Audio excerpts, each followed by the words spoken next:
রমজান এবং পবিত্র ঈদ উল ফিতরের কে সামনে রেখে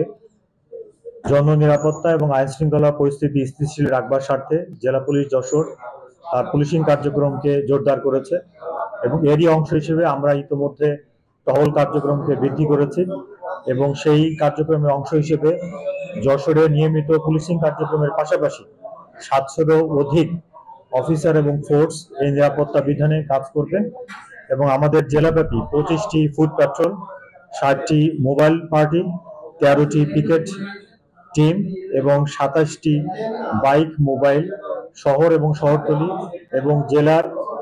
বিভিন্ন থানাগুলোতে তারা দায়িত্ব পালন করবে। আমাদের মূল উদ্দেশ্য এই সময়টাতে চুরি, ছিনতাই, ডাকাতি সহ অন্যান্য যে সমস্ত অপরাধমূলক কর্মকাণ্ড আছে সেই কর্মকাণ্ডগুলোকে প্রতিরোধ করা এবং যারা এই কাজগুলো করবার চেষ্টা করবে তাদেরকে গ্রেফতার করে আইনের হাতে সোপর্দ করা। এর পাশাপাশি এই সময়টাতে যাতে কেউ ছিনতাইয়ের মতো ঘৃণ্যতম অপরাধে জড়িত হতে না পারে সেজন্য সাদা পোশাকে একাধিক বিশেষ টিম মাঠে দিনে এবং রাতে কাজ করবে এবং আমাদের প্রত্যেকটি থানাতে এবং শহরে আমাদের ডিবির টিম সহ অন্যান্য থানাগুলোর একাধিক টিম